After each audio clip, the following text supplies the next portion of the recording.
مرحبا اخواتي، خلونا نشوف حرامي هالميتورات شو عم يحكي وخلونا نرد عليه. عودة قانون قيصر على سوريا بسبب جرائم ارتكبتها عصابات الجولاني بحق الأقليات في سوريا.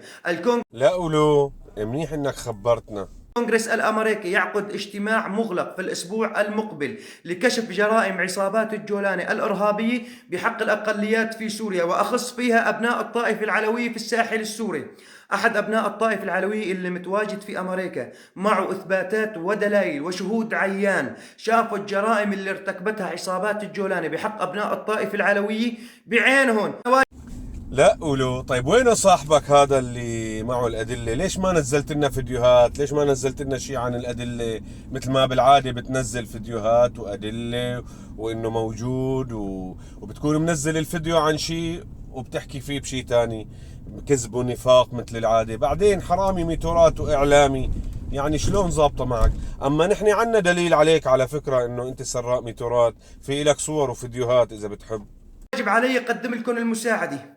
أي مقطع فيديو بتشوفوه لأحد العناصر التابع للجولاني وعصاباته الإرهابية وما بتعرفوا اسم الثلاثة، كل ما عليكم تبعتوا له الفيديو وأنا بطالع لكم سيرته الذاتية، لمين عم يشتغل، شو اسم قائد كتيبته، شو اسم قائد اللواء، شو اسم قائد التجمع، شو اسم قائد الإدارة المالية، مين بقبض راتبه، مين القائد العسكري، مين القائد الميداني. هذا أنا بطالع لك إياه. أي مقطع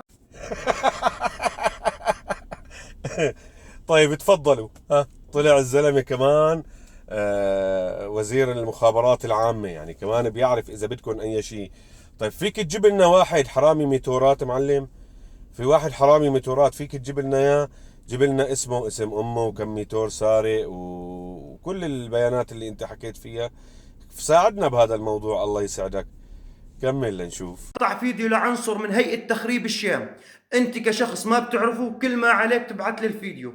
الك علي لطالع لك سيرته الذاتية، مين امه ومين ابوه ومين جده ومين خاله، لك مين من اهله ميت ومين من اهله عايش. هذا واجب علي اقدم لكم اياه، وبعدها انتم قدموها للكونغرس الامريكي. وحشات الذكر، اصلا انت ما بتعرف حالك وين قاعد، وحشات الذكر. بعدين انت يعني بتطالع لهم البيانات وهن بيروحوا على الكونغرس الامريكي. الكونغرس الامريكي يا شباب، اي واحد هيك بيكون مارق بالشارع بدق الباب، بيقولوا له تفضل، شو معك حبيبي؟ والله معي صور وجوالات وكذا، بدي ارجيكم شوية ادلة. على مين؟ والله على الدولة الفلانية. دغري الكونغرس بيجهز الجيوش وبيجهز الدنيا وبيطلع. الله يعيننا على ما بلانا يا جماعة الخير، الله يعيننا على ما بلانا.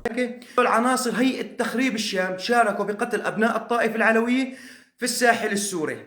يا جولاني، اجمع عهدك واكتب وصيتك، بإذن الله إن زوالك لقريب. خلص يا شباب، أنا برأيي نضب أغراضنا ونرحل من البلد، لأنه سراء الميتورات هذا خلص يعني ناهي الموضوع، يعني ما في مجال عنده، ناهي ناهي يعني خلص. خلونا ندير بالنا على حالنا وخلص، نضب شنطينا ونمشي. لا حول ولا قوة إلا بالله.